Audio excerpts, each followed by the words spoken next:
Guys, तो episode 11 की शुरुआत में हम देखते हैं कि गोवन दोही को बचा लेता है और बाहर ले आता है और अब गोवन के पास उसका टैटू भी वापस आ गया था। उसके बाद हम सुकन्या को देखते हैं जो इन्हें देख रही थी और सोच रही थी कि इसके बारे में तो मैंने सोचा ही नहीं, ये कैसे पॉसिबल है। अगले दिन हम देखते हैं कि गोवन अपनी पावर से सारा काम कर रहा था और वो बहुत ही ज्यादा खुश था। तभी यहाँ पर दोही आती है। गोवन उसे कहता है कि मैंने तुम्हें आराम करने के लिए कहा था, फिर तुम यहाँ क्यों आई। इस पर दोही कहती है कि मुझे काम के लिए जाना होगा, पर गोवन उसे मना करते और कहते हैं कि तुम्हें आराम की जरूरत है और वो दोही को उठाकर सोफे पर बिठा देता है। फिर वो दोही से कहता है कि तुम्हें उस कार एक्सीडेंट को लाइटली नहीं लेना चाहिए और तुम अभी तक पूरी तरह से रिकवर नहीं हुई हो।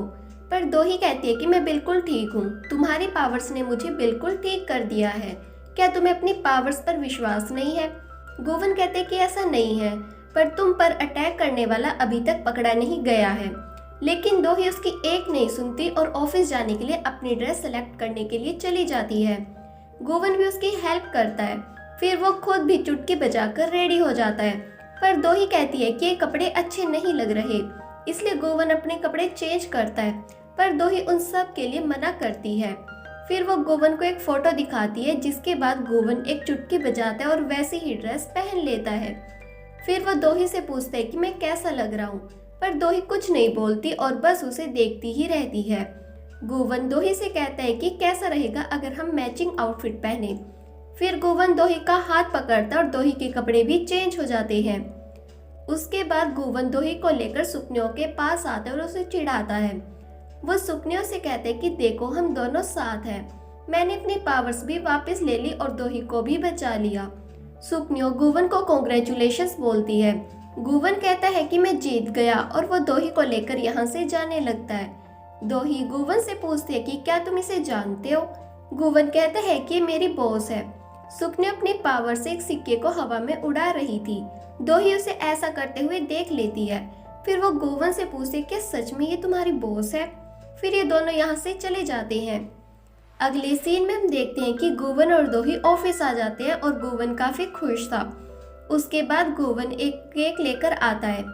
दोही गोवन से पूछती है कि क्या ये मेरे लिए है, पर गोवन मना करता है और कहता है कि नहीं, ये मेरा बर्थडे केक है। फिर गोवन अपनी पावर से कैंडल जला लेता है। दोही गोवन को कॉन्ग्रेचुलेशंस बोलती है और साथ में डायमंड 2.0 भी। गोवन कहता है कि मैं एक रोबोट नहीं हूँ। इस पर दोही कहती है कि अब तुम अपग्रेड हो गए हो, तुम्हें चार्ज होने की जरूरत नहीं है। लेकिन गोवन कहते हैं कि मुझे अभी भी चार्ज होने की जरूरत है और वो दोही का हाथ पकड़ लेता है। उसके बाद ये दोनों एक दूसरे को केक खिलाते हैं। दूसरी तरफ हम सियोकमिन को देखते हैं जो खुद से कहता है कि वो फिर से बच गई। फिर से शिफ्ट होता है और हम गोवन को सनवुल फाउंडेशन में देखते हैं। यहीं पर दियोखो के आदमी भी होते हैं। वो गोवन को बॉस बोल रहे थे, लेकिन गोवन कहता है कि मैं तुम्हारा बॉस नहीं हूँ। तभी गोवन को याद आता है कि मैंने इनसे कहा था कि अगर वो इस आदमी को ढूंढ लेंगे तो मैं इनका बॉस बन जाऊंगा। इसलिए गोवन कहता है कि हाँ, मैं तुम्हारा बॉस हूँ। उसके बाद दियोखो के आदमी गोवन को अपना टैटू दिखाते हैं जो कि उन्होंने गोवन के लिए बनाया था। लेकिन गोवन उनका टैटू देखकर कुछ नहीं बोलता और यहाँ से जाने लगता है। तब एक आदमी कहता है कि शायद बॉस शर्मा गए। उसके बाद गोवन अपना काम करने लगता है। तभी उसके पास बोग्यू आता है और उसे एक डॉक्यूमेंट दिखाता है। फिर वो गोवन से कहता है कि अब से ये सनवुल फाउंडेशन मेरी है क्योंकि तुमने ही ऐसा कहा था। इस पर गोवन कहता है कि मुझे अब समझ में आया, तुम्हारी नजर मेरी सनवुल फाउंडेशन पर थी, इसलिए तुम यहाँ पर आते रहते थे। बोग्यो कहते हैं कि हाँ, तुमने बिल्कुल सही सुना, लेकिन तुमने तो कहा था कि तुम मरने वाले हो। एक डेमन मरने की एक्टिंग कैसे कर सकता है। मुझे तो लगा था कि तुम अब वापस नहीं आओगे, लेकिन जब तुम ही इतना सारा काम कर कर थक जाते हो तो मैं अकेला इतना सारा काम कैसे करता। फिर बोग्यो रोने लगता है और कहता है कि अगर तुम वापस नहीं आते तो मैं अकेला ये सब कैसे संभालता। वैसे तुम्हें तुम्हारी पावर्स कब मिली। गोवन कहता है कि तुम्हें कैसे पता चला कि मुझे मेरी पावर्स मिल गई है। इस पर बोग्यो कहता है कि मुझे गायक ने बताया था। फिर गोवन यहाँ से जाने लगता है तो बोग्यो से पूछता है कि तुम कहाँ जा रहे हो। गोवन कहता है कि मुझे एक नई डील करने के लिए जाना है। फिर बोग्यो खुश होता है और खुद से कहता है कि अब सब कुछ नॉर्मल है, अब सब कुछ फिर से ठीक हो गया। जब गोवन बाहर आता है तो वो गायंग से मिलता है, लेकिन वो गायंग को इग्नोर करके यहाँ से चला जाता है। गोवन के जाने के बाद बोग्यो बाहर आता है और गायंग से पूछता है कि क्या हुआ, बॉस इतने सैड क्यों है, लेकिन गायंग कुछ नहीं बोलती और यहाँ से चली जाती है। अगले सीन में हम दोही और जियोंग को देखते हैं। दोही के कलीग्स इन्हें अपनी न्यू प्रोडक्ट के बारे में बताते हैं जो कि एक ड्रिंक थी, लेकिन इस प्रोडक्ट के बारे में जानने के बाद दोही और जियोंग को अपनी वही दिन याद आते हैं कि जब इन्होंने ड्रिंक की थी तो इन्होंने एक दूसरे के साथ कैसा बिहेव किया था, और ये सोचकर ये दोनों एम्बेरेस होकर यहाँ से चले जाते हैं।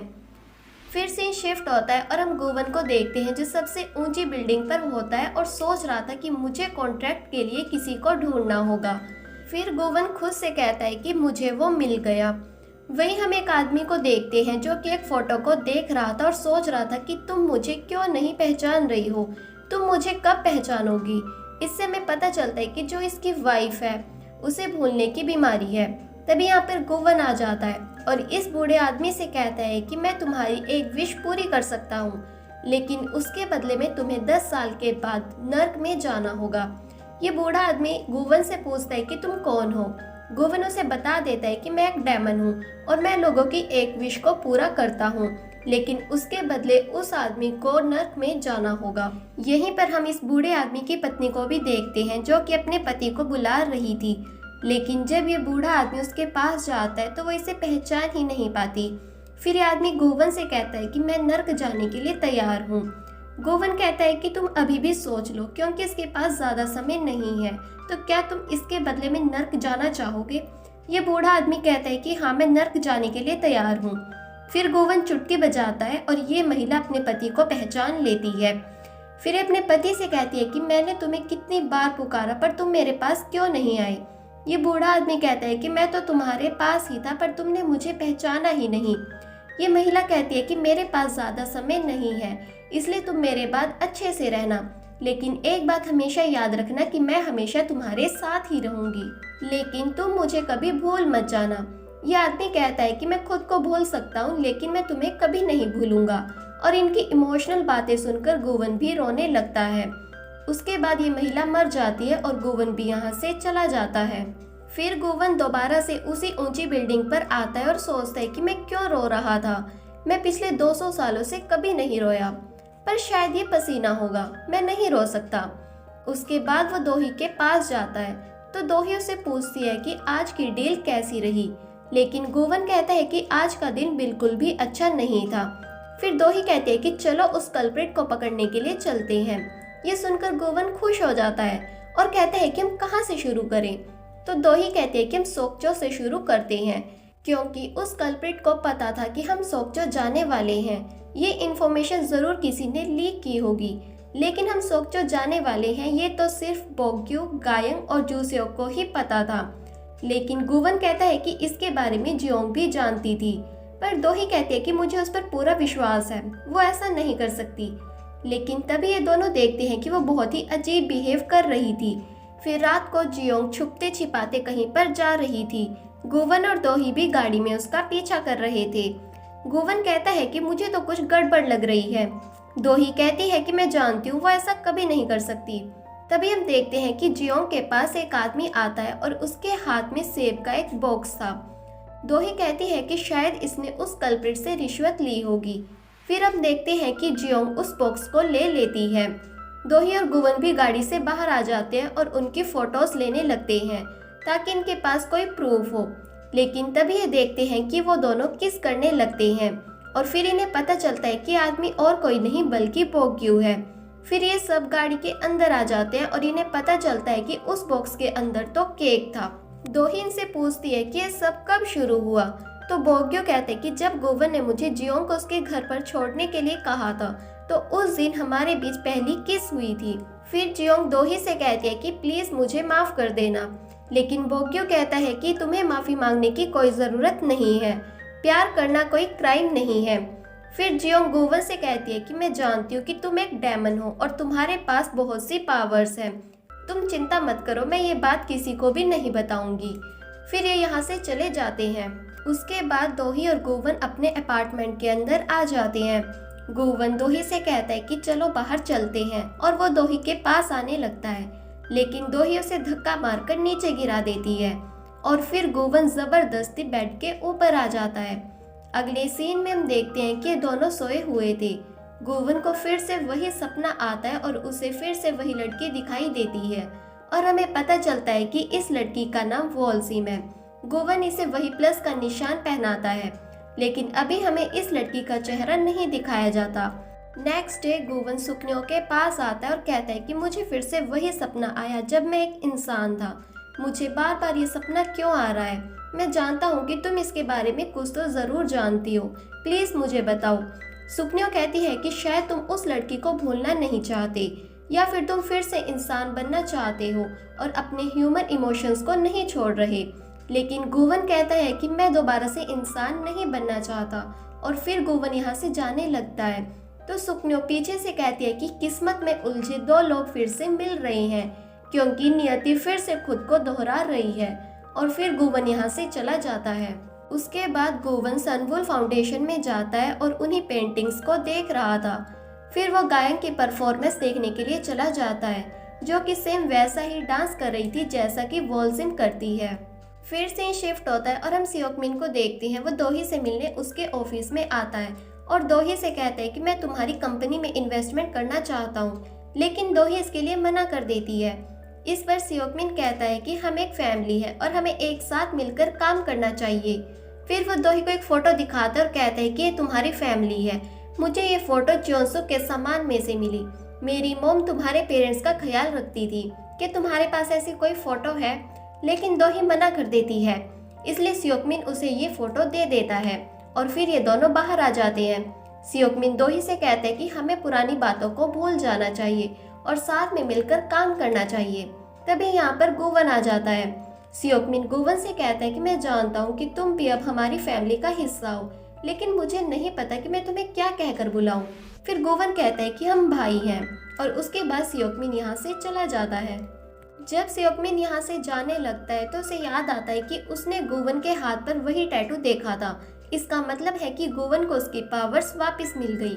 सियोकमिन के जाने के बाद हम दोही को देखते हैं जो कि एक फ्लैशबैक सीन याद करती है कि जब वो छोटी थी और च्योंसुक के साथ रहती थी तब उसे एक दिन नींद नहीं आ रही थी। वो च्योंसुक के पास जाती है तो च्योंसुक एक फोटो देख रही थी। दोही उससे पूछती है कि तुम क्या देख रही हो, लेकिन च्योंसुक कहती है कि कुछ नहीं और वो दोही को कुछ भी नहीं बताती। दोही उससे कहती है कि मुझे नींद नहीं आ रही। इस पर च्योंसुक कहती है कि मुझे भी नींद नहीं आ रही और फिर ये दोनों ड्रिंक करते हैं। प्रेजेंट में हम देखते हैं कि दोही अपने पेरेंट्स की फोटो देख रही थी। तभी यहाँ पर गोवन आता है। दोही उसे अपने पेरेंट्स की फोटो दिखाती है और कहती है कि मेरे मॉम डैड हैं। गोवन उससे पूछता है कि तुम कहाँ हो। दोही कहती है कि मैं अपनी मॉम के पेट में हूँ। फिर दोही गोवन से कहती है कि जिस दिन मेरे पेरेंट्स की डेथ हुई उस दिन मेरा 11th बर्थडे था और मेरे डैड ने बर्थडे पार्टी के लिए मुझे प्रॉमिस किया था, लेकिन अचानक से उन्हें कोई काम आ गया, जबकि मेरे डैड ने वो काम बरसों पहले ही छोड़ दिया था। लेकिन फिर भी वो चले गए। मैंने अपने पेरेंट्स से कहा था कि अगर आप चले गए तो मैं आपकी शक्ल दोबारा कभी नहीं देखूंगी। जब वो काम कर कर लौट रहे थे तो मैंने उन्हें कॉल की थी और उन्हें जल्दी आने के लिए कहा था। जल्दी आने के चक्कर में उनका एक्सीडेंट हो गया और उनकी डेथ हो गई। अब मुझे ये बात सोचकर बहुत अफसोस होता है कि अगर मैंने उन्हें जल्दी आने के लिए नहीं कहा होता तो शायद आज वो मेरे साथ होते। इस पर गोवन कहता है कि इंसान हर चीज़ के लिए खुद को ही ब्लेम करते हैं, पर दोही कहती है कि मैं जानती हूँ कि ये बेफिजूल है, लेकिन फिर भी मुझे ये बात सोचकर बहुत दुख होता है कि अगर मैंने उन्हें जल्दी आने के लिए नहीं कहा होता तो शायद आज वो मेरे साथ होते। उसके बाद वो गोवन से कहती है कि तुमने मुझसे कहा था कि मैं तुमसे कुछ भी मांग सकती हूँ। मैं तुमसे ये मांगती हूँ कि तुम हमेशा मेरे साथ रहना, तुम कभी भी मुझे छोड़कर मत जाना। और वो गोवन को हक कर लेती है। गोवन कहता है कि मैं तुम्हारी ये विश जरूर पूरी करूँगा और वो दोही को प्रॉमिस करता है। थोड़ी देर बाद यहाँ पर दोही से मिलने के लिए जोसेok आता है और वो दोही से कहता है कि मैं जानता हूँ गोवन एक डेमन है, लेकिन एक डेमन तुम्हारा गार्डियन है, ये कितना अजीब है। दोही कहती है कि तुमने खुद भी देखा था ना कि उसने कितनी बार मेरी जान बचाई है। जोसेok कहते हैं कि हाँ मैं जानता हूँ, इसलिए तो मैं कंफ्यूज हूँ, लेकिन तुमने तो सब कुछ छोड़ दिया था, फिर वो कल्प्रिट तुम्हें क्यों मारना चाहता है। इस पर दोही कहते कि शायद उसे ये सब नहीं चाहिए। वो सिर्फ मुझे ही मारना चाहता है। आज सियोकमिन भी यहाँ आया था। उसने मुझसे कहा था कि वो यहाँ इन्वेस्टमेंट के लिए आया है, लेकिन मुझे नहीं लगता कि ऐसा कुछ है। तो जोसियो कहते हैं कि मैं सियोकमिन के पास जाता हूँ और पता करता हूँ कि क्या बात है। वो मुझे नहीं समझ पाएगा क्योंकि मैं बहुत ही मासूम हूँ। फिर जोसियो सियोकमिन के घर जाता है और उससे बात करता है।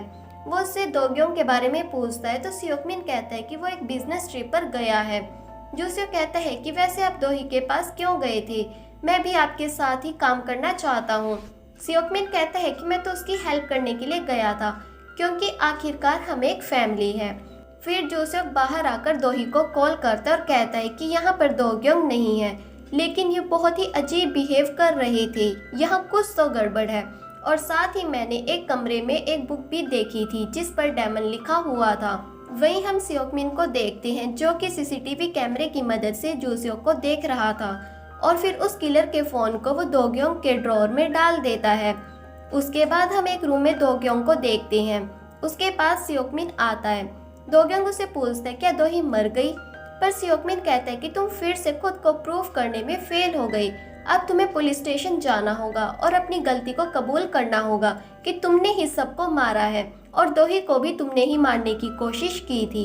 अगले सीन में दोही और गोवन दोग्योंग के घर आ जाते और यहाँ पर छानबीन कर रहे थे, लेकिन अचानक से सीरा को कुछ आवाज आती है और वह बाहर आकर देखती है, लेकिन यहाँ पर कोई भी नहीं था क्योंकि दोही और गोवन छिप जाते हैं। इन्हें यहाँ पर उसी किलर का फोन मिलता है जो कि सियोकमिन ने छिपाया था। उस पर एक मैसेज था कि उसने मेरा चेहरा देख लिया है, अब वो मुझ तक जरूर पहुंच जाएगा। पर दोही कहती है कि इसके बारे में हम बाद में देखेंगे, अभी हमें पहले दोग्योंग को ढूंढना चाहिए। दूसरी तरफ दोग्योंग पुलिस स्टेशन आ जाता है और क्योंगसू से कहता है कि सभी को मैंने ही मारा है और दोही को भी मारने की कोशिश मैंने ही की थी। उसके बाद दोग्योंग को इन्वेस्टिगेशन रूम में लाया जाता है। तभी यहाँ पर गोवन और दोही भी आ जाते हैं। दोही दोग्योंग से पूछते क्या क्योंगसू को तुमने मारा है। दोग्योंग कहता है कि मैं उसी के ऑर्डर्स को फॉलो कर रहा था। दोही कहती है कि वो कौन है। दोग्योंग कहता है कि वो मेरे अंदर का डेविल है। दोही कहती है कि तुम मुझे साफ साफ बताओ कि तुमने क्योंगसू को मारा है या फिर नहीं, पर दोग्योंग कुछ नहीं बोलता। फिर दोही को बहुत गुस्सा आ जाता है, लेकिन गोवन उसे किसी तरह संभालता है। फिर दोग्योंग गोवन से कहते हैं कि तुम लोगों की विश को पूरा कर सकते हो, मैं इस पूरी दुनिया को जलाकर राख करना चाहता हूँ, इसलिए तुम मेरी ये विश पूरी कर दो।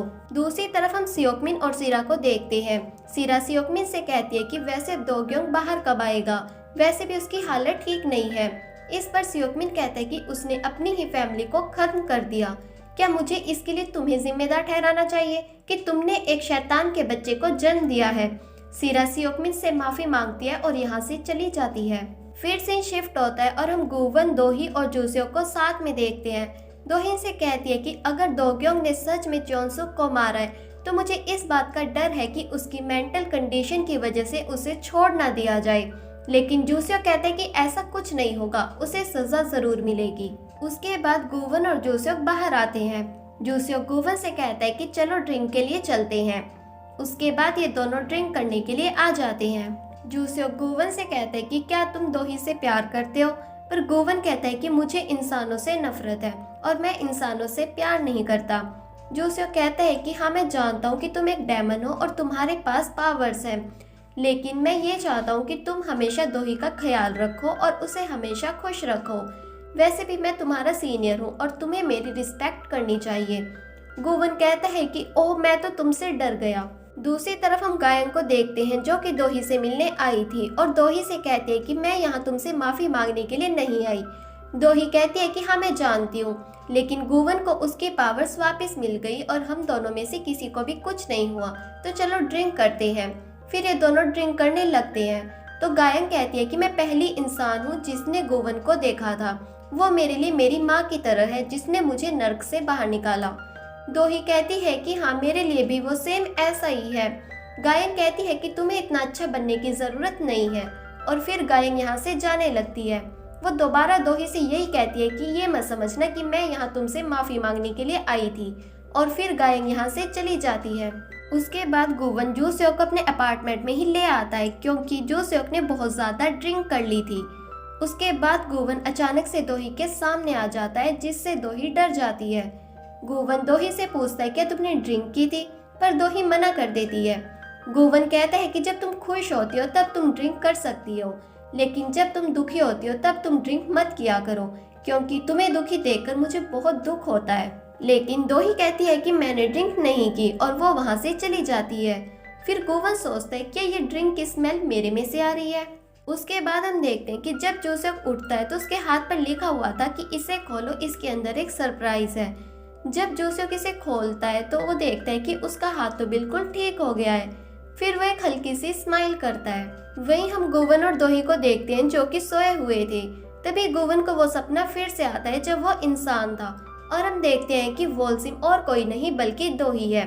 लेकिन गोवन ने दोही को मार दिया था। ये देखकर गोवन बहुत ही ज्यादा डर जाता है और वो अचानक से उठता है। फिर वो दोही की ओर देखता है और कहता है कि मैंने तुम्हें मार दिया। और इसी के साथ ही एपिसोड यहीं पर खत्म हुआ। आपको ये वीडियो कैसी लगी कमेंट सेक्शन में जरूर बताएं।